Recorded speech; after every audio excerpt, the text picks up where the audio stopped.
ಮಂಗಳೂರು ಮಹಾನಗರ ಪಾಲಿಕೆಯ ವ್ಯಾಪ್ತಿಯಲ್ಲಿ ಕಸ ವಿಲೇವಾರಿಯೇ ಒಂದು ದೊಡ್ಡ ಸಮಸ್ಯೆಯಾಗಿ ಪರಿಣಮಿಸಿದೆ.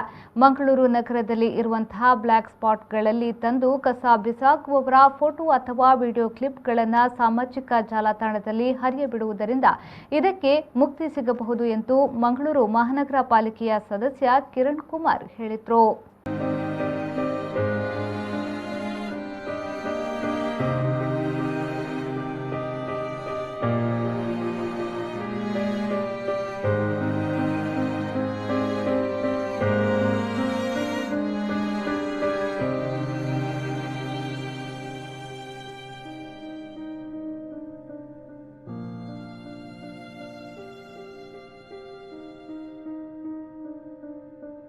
ಈ ಬಗ್ಗೆ ಅವರು ವಿ4 ನ್ಯೂಸ್ ವಾಹಿನಿಯೊಂದಿಗೆ ಮಾಹಿತಿಯನ್ನ ನೀಡಿ, ನಮ್ಮ ಮನೆಯನ್ನ ಸ್ವಚ್ಛವಾಗಿಡುವ ನಿಟ್ಟಿನಲ್ಲಿ ಸಾರ್ವಜನಿಕ ಸ್ಥಳಗಳಲ್ಲಿ ಕಸಗಳನ್ನು ಎಸೆದು ಪರಿಸರ ಹಾಳು ಮಾಡಬಾರದಾಗಿ ವಿನಂತಿಸಿಕೊಂಡ ಅವರು, ನಿಮ್ಮ ಮನೆಯ ಕಸವನ್ನ ನಿಮ್ಮ ಮನೆಯ ಆವರಣದಲ್ಲೇ ಇಟ್ಟುಬಿಡಿ. ಮಂಗಳೂರು ಮಹಾನಗರ ಪಾಲಿಕೆಯ ವತಿಯಿಂದ ಕಸವನ್ನ ಕೊಂಡೊಯ್ಯಲಾಗುವುದು.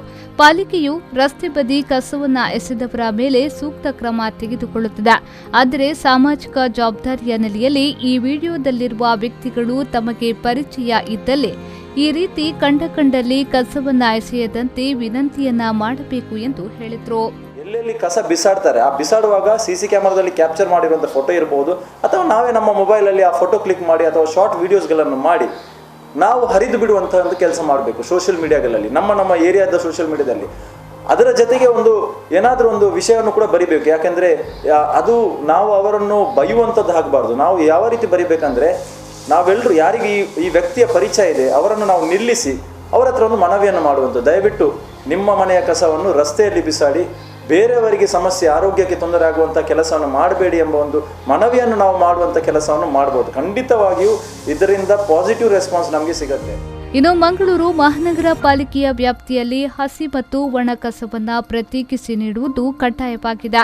ಪ್ರತಿ ಮನೆಯಲ್ಲೂ ಹಸಿ ಮತ್ತು ಒಣ ಕಸವನ್ನ ಬೇರ್ಪಡಿಸಿ ಕೊಡುವುದರಿಂದ ಪೌರ ಕಾರ್ಮಿಕರ ಆರೋಗ್ಯದ ಬಗ್ಗೆ ಕಾಳಜಿಯು ವಹಿಸಿದಂತಾಗುತ್ತದೆ. ಇದಕ್ಕೆ ಎಲ್ಲ ನಾಗರಿಕರು ಸಹಕರಿಸಬೇಕೆಂದು ಹೇಳಿದರು. ಮಂಗಳೂರು ಮಹಾನಗರ ಪಾಲಿಕೆಯ ವ್ಯಾಪ್ತಿಯಲ್ಲಿ ಕಸ ವಿಲೇವಾರಿಯ ಬಗ್ಗೆ ಜನತೆಯಲ್ಲಿ ಗೊಂದಲದ ವಾತಾವರಣವು ನಿರ್ಮಾಣಗೊಂಡಿದೆ. ನ್ಯಾಯಾಲಯದ ತೀರ್ಪು ಹಾಗೂ ಕರ್ನಾಟಕ ರಾಜ್ಯ ಮಾಲಿನ್ಯ ನಿಯಂತ್ರಣ ಮಂಡಳಿಯವರು ಮಂಗಳೂರು ಪಾಲಿಕೆಗೆ ಆದೇಶವನ್ನ ನೀಡಿರುತ್ತಾರೆ. ಆ ನಿಟ್ಟಿನಲ್ಲಿ ಪಾಲಿಕೆಯ ಆಯುಕ್ತರು ಹೊಸ ಗೈಡ್ಲೈನ್ಸ್ ಅನ್ನ ಹೊರಡಿಸಿದ್ದಾರೆ. ಸೋಮವಾರದಿಂದ ಭಾನುವಾರದವರೆಗೆ ಪೌರ ಕಾರ್ಮಿಕರು ಮನೆ ಮನೆಗೆ ಬಂದು ಕಸವನ್ನ ತೆಗೆದುಕೊಂಡು ಹೋಗ್ತಾರೆ. ಇದರಲ್ಲಿ ಶುಕ್ರವಾರ ಮಾತ್ರ ಒಣ ಕಸವನ್ನ ನೀಡಬಹುದು. ಕಸ ಬೇರ್ಪಡಿಸಿಕೊಡುವುದರಿಂದ ಪಚ್ಚನಾಡಿಯಲ್ಲಿ ಆದಂತಹ ದುರಂತವನ್ನ ಮುಂದೆಯೂ ಕೂಡ ತಪ್ಪಿಸಬಹುದು. ಇದರಿಂದ ಕಸ ವಿಂಗಡಿಸುವ ಕಾರ್ಮಿಕರ ಆರೋಗ್ಯದ ಬಗ್ಗೆ ಕಾಳಜಿ ವಹಿಸಿದಂತಾಗ್ತದೆ ಎಂದು ಹೇಳಿದರು. ಮಂಗಳೂರು ಮಹಾನಗರ ಪಾಲಿಕೆಗೆ ಗುತ್ತಿಗೆದಾರರಾಗಿ ವೇಸ್ಟ್ ಪಿಕ್ ಮಾಡುವಂಥ ಗುತ್ತಿಗೆದಾರರಾಗಿ ಆಂಟನಿ ವೇಸ್ಟ್ನವರು ನಮ್ಮ ಮನೆಗೆ ಬಂದು ವೇಸ್ಟನ್ನು ಕಲೆಕ್ಟ್ ಮಾಡುವಂಥದ್ದು. ಸೋಮವಾರದಿಂದ ಭಾನುವಾರದವರೆಗೆ ಡೈಲಿ ಅವರು ಬಂದು ವೇಸ್ಟ್ ಕಲೆಕ್ಷನನ್ನು ಮಾಡ್ತಾರೆ. ಅದು ಯಾವ ರೀತಿ ಮಾಡ್ತಾರೆ ಅಂದರೆ, ಶುಕ್ರವಾರ ಈ ಹೊಸ ಗೈಡ್ಲೈನ್ಸ್ ಪ್ರಕಾರ ಶುಕ್ರವಾರದ ಒಂದು ದಿವಸ ನಾವು ಡ್ರೈ ವೇಸ್ಟನ್ನು ಕೊಡುವಂಥದ್ದು, ಇನ್ನೊಂದು ವೆಟ್ ವೇಸ್ಟ್ ಬರುವಂಥದ್ದು. ಅದು ಸೋಮವಾರದಿಂದ ಭಾನುವಾರವರೆಗೆ ಕಲೆಕ್ಷನ್ ಮಾಡ್ತಾರೆ. ಆದರೆ ಶುಕ್ರವಾರದ ಒಂದು ದಿವಸ ಬಿಟ್ಟು ಆ ಶುಕ್ರವಾರ ದಿವಸ ಡ್ರೈ ವೇಸ್ಟನ್ನು ಮಾತ್ರ ತಗೊಳ್ತಾರೆ. ಇನ್ನು ಕಿರಣ್ ಕುಮಾರ್ ಅವರು ಮನೆಯಲ್ಲೇ ಹಸಿ ಕಸವನ್ನ ಕಾಂಪೋಸ್ಟಿಂಗ್ ಮಾಡುತ್ತಿದ್ದು ಗಿಡಗಳಿಗೆ ಗೊಬ್ಬರವಾಗಿ ಬಳಸುತ್ತಿದ್ದಾರೆ. ಹೀಗೆ ಎಲ್ಲರೂ ಅವರವರ ಮನೆಯಲ್ಲೇ ಈ ರೀತಿಯಾಗಿ ಕಾಂಪೋಸ್ಟಿಂಗ್ ಮಾಡುವುದರಿಂದ ಕಸ ವಿಲೇವಾರಿಗೆ ಸಮಸ್ಯೆ ಉದ್ಭವಿಸಿತು.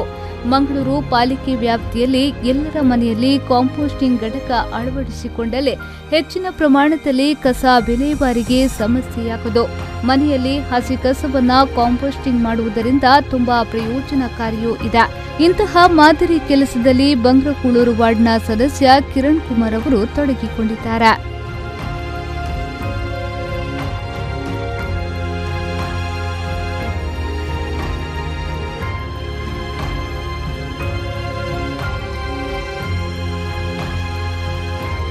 ನಾಗರಾಜ್, ವಿ4 ನ್ಯೂಸ್, ಮಂಗಳೂರು.